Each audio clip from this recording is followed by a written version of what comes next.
Pasaré un día con una de las periodistas más importantes de nuestro país en innovación, startups y tecnología, y es responsable de elaborar varias listas de Forbes, entre ellas Forbes 30 Under 30. Basta de hacer famosa a gente estúpida. El número de seguidores debería ser una consecuencia de lo que tú haces, no un valor diferencial de absolutamente nada, ¿no? Ella es Esther Molina y aparte de ser una figura de gran relevancia emprendedora, es un claro ejemplo de una persona con valores y una gran ética de trabajo. Para entender la Esther de la situación actual, ¿qué tenemos que entender de la Esther del pasado? Yo he cometido un montón de errores desde el primer momento que prácticamente no sabíamos que estábamos emprendiendo y era lo que estaba pasando. Todo lo que he hecho, todo lo que me ha pasado, todas las personas que he conocido, todas las decepciones que me he llevado, todos los fracasos que he experimentado, han conseguido que hoy en día esté haciendo lo que estoy haciendo. Nacemos todos nosotros con unas actitudes y unas aptitudes que son innatas, pero yo siempre he tenido claro que mi futuro pasaba por comunicar. O sea, es imposible analizar un poco todo lo que me está pasando sin tener en cuenta todo lo que me ha pasado años anteriores. Para entender también cómo has llegado a este punto actual, ¿qué factores crees que tienes diferentes de otras personas y que te han llevado a potenciar para ser una de las referentes en comunicación en España? Es que al final la pasión es lo que mueve el mundo, de verdad. Y luego es verdad que lógicamente, sobre todo cuando estamos hablando de temas empresariales, tú tienes que saber de lo que estás hablando porque si no es que se nota muchísimo. Pero casi es igual de importante lo que cuentas que cómo lo cuentas, cómo lo transmites a los demás. Y en ese sentido, como estábamos diciendo, la pasión es fundamental. Y luego hay una parte genuina también cuando intentas conectar con las personas que tienes delante, que es la autenticidad, que yo creo que es un valor diferencial clarísimo que creo que se está perdiendo. O sea, creo que yo soy, y cada vez me importa menos, la verdad, o sea, bastante políticamente incorrecta en espacios como hablando contigo, donde creo que me lo puedo permitir, porque lo que voy a decir a continuación es que creo que hay mucha gente mediocre siguiendo a gente mediocre y hay mucha gente simplemente copiando lo que ya han hecho otros, lo que hacen a día de hoy otros, pero lo hacen fuera de España y a lo mejor es un contenido en Estados Unidos que está tardando en llegar a España, pero no es algo genuino, no es algo nuevo, no es algo que estén creando esas personas, ¿no? Simplemente copian contenidos de otras personas y los hacen un poco como suyos, ¿no? Entonces, creo que a día de hoy la autenticidad realmente, como dices tú, ¿no?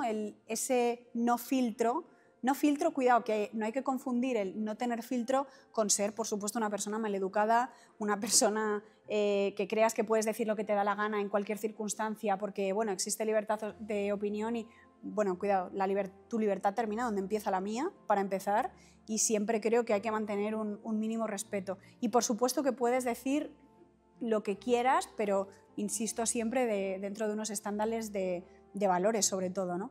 Los valores, que podríamos hablar también, pues otra característica fundamental que para mí, a día de hoy, es un baremo editorial incluso a tener en cuenta. O sea, cuando escribo en medios de comunicación, siempre quiero visibilizar a gente que tenga valores y evito mucho quizá son los menos, también te digo, pero creadores o creadoras que considere que no tienen valores en lo que están haciendo, ¿no?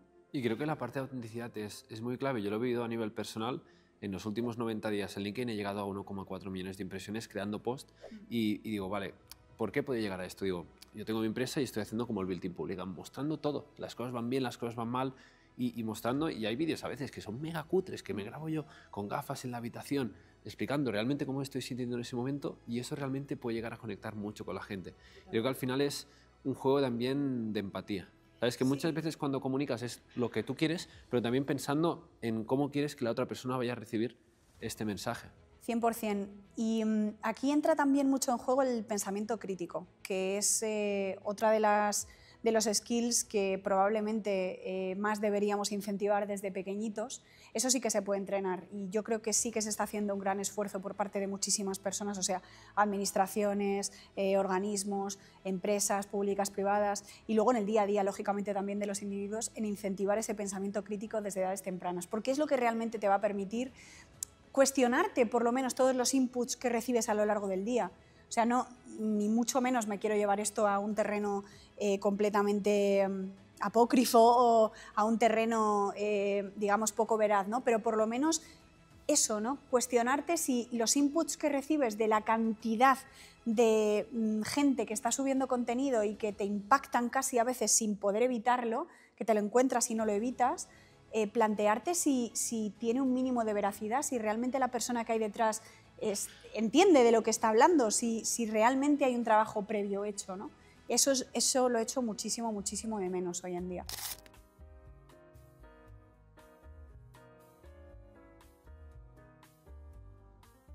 ¿Y ahora qué toca, Esther? Ahora toca una entrevista ahí en la Torre Caleido a la nueva directora general de Amazon en España, a Ruth.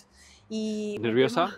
No, lo único me sabe fatal porque os voy a tener que dejar por aquí paseando por esta ciudad que hay aquí, que tenéis de todo, cafeterías y tal, porque creo que nos van a poder dejar entrar. Bueno, nos vemos luego, pues. Ahora nos vemos, chicos. Venga. Hasta ahora. Y ahora, Esther, la gente también, para que tenga un poco de conciencia, ¿cómo preparas tú una entrevista? Pues, bueno, justo acabo de hacerla, que esta ha sido presencial, que hoy en día son las menos. O sea, a mí me encantaría hacer muchísimas más entrevistas presenciales, pero la realidad es que no podemos. Prefiero casi siempre más cuestionario por escrito, más que nada a nivel de agilidad, ¿eh?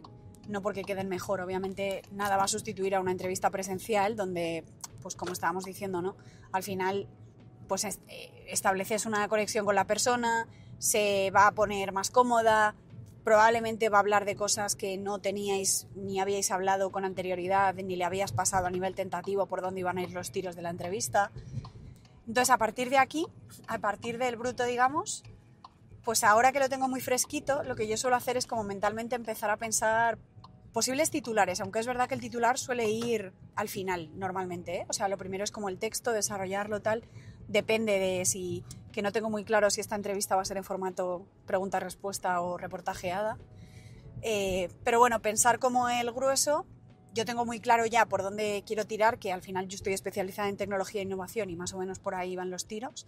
Me ha dado muchas cifras también de las pymes españolas y tal, que también guay. Y luego eso, como un titular informativo que sea potente, que creo que más o menos lo tengo, que probablemente va a ser como un entrecomillado, una frase que me ha gustado mucho como ha dicho. También relacionado con la experiencia del cliente y tal, y por dónde pasa el futuro de Amazon en este caso.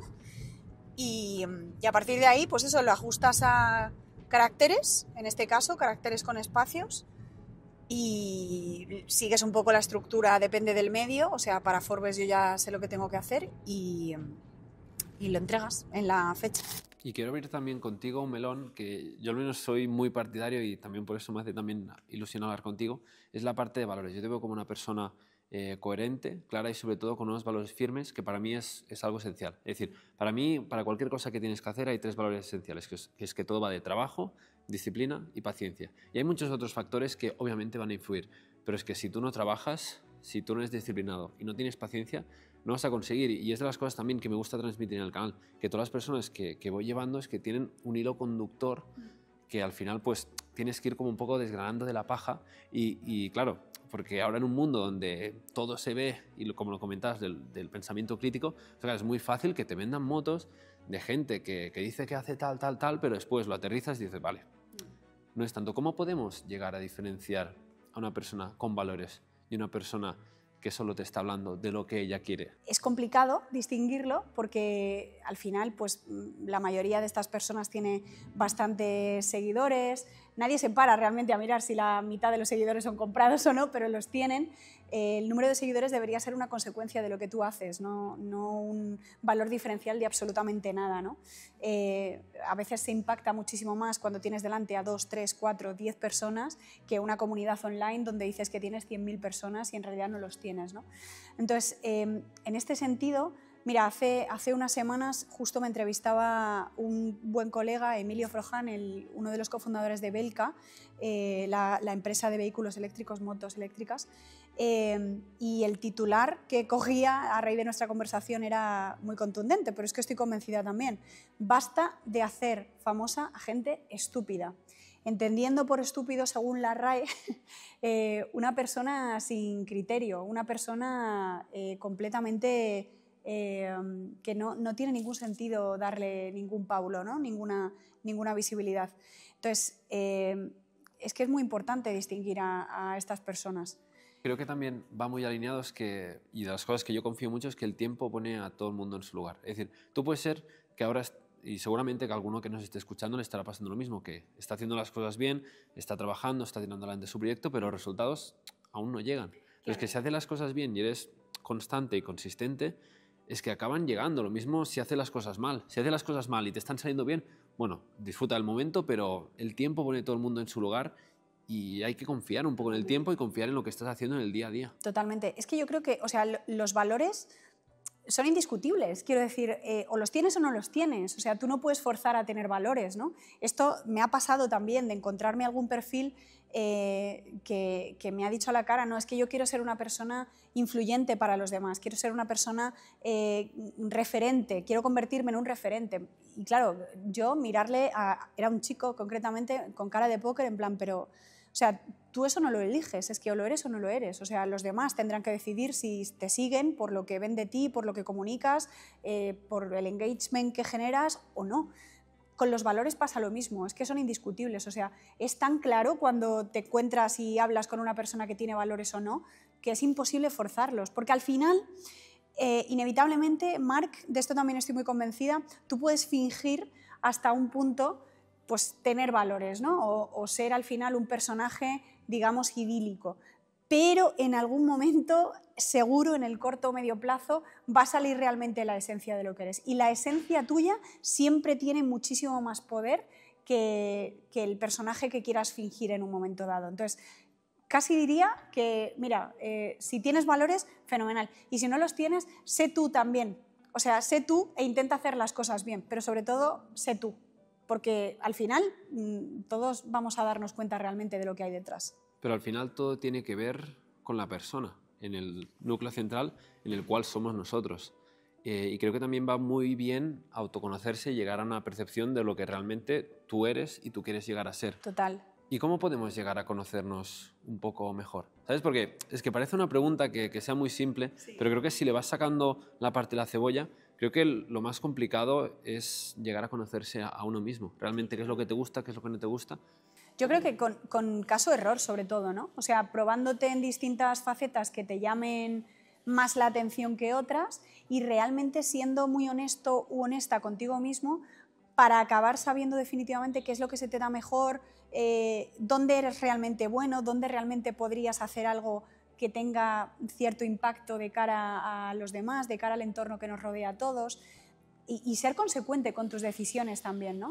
O sea, si has elegido un camino que tú consideras que quieres llevar a cabo y que quieres mantener en el tiempo, es decir, hacerlo sostenible, ser consecuente con tus decisiones, o sea, hacer en función de lo que has dicho que ibas a hacer, ¿no? No dar de repente marcha atrás a la primera de cambio, esto no me sale bien, por lo tanto me he equivocado, no es esto lo que quiero hacer. No, hombre, inténtalo otra vez y vuelve a intentarlo otra vez. Y si no te sale bien a la tercera, lloramos un poquito y lo volvemos a intentar. Hasta que probablemente tú mismo llegues a un punto de no retorno donde digas, vale, pues definitivamente he hecho todo lo que estaba en mi mano, toda la capacidad que yo tengo, todo lo que soy para llevar esta meta a cabo, no ha salido, pero por lo menos que no te quedes con la sensación de no haberlo intentado hasta el final, ¿no? Yo creo que es una de las mejores maneras de conocernos a uno mismo. Y es súper importante, ¿eh? O sea, hacer introspección es fundamental, pero fundamental. Te va a ayudar en todo, a lo largo de tu vida, en absolutamente todas las facetas, a nivel profesional y personal, por supuesto.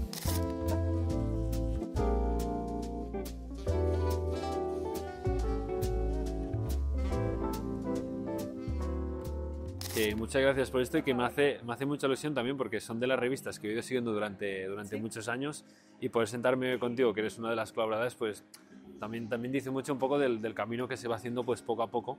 Claro, tú, viendo también un poco en perspectiva de todo lo que has ido consiguiendo mediante los años, imprimiendo, comunicando, escribiendo artículos en Forbes, ¿cuál ha sido también un poco el precio a pagar a llegar a todos estos éxitos? Yo creo que sobre todo en etapas iniciales, cuando estás en una posición en la que tienes que empezar a abrirte camino, o sea, vivimos en un entorno mega competitivo, ya te digo que la crisis, sobre todo de medios de comunicación a raíz de la pandemia y tal, se notó muchísimo y y creo que tienes como que hacerte valer constantemente, ¿no? Entonces, el precio a pagar probablemente ha sido que tuve muy poquito tiempo libre, realmente, dedicado a tiempo de calidad mío que no fuera a trabajar. A mí mi trabajo me encanta, o sea, me apasiona muchísimo lo que hago, me considero una privilegiada, nadie me ha regalado nada al final, pero sí considero que he tomado como muchas decisiones bien acertadas, digamos, hasta poder dedicarme definitivamente a lo que me dedico, que es lo que me hace feliz.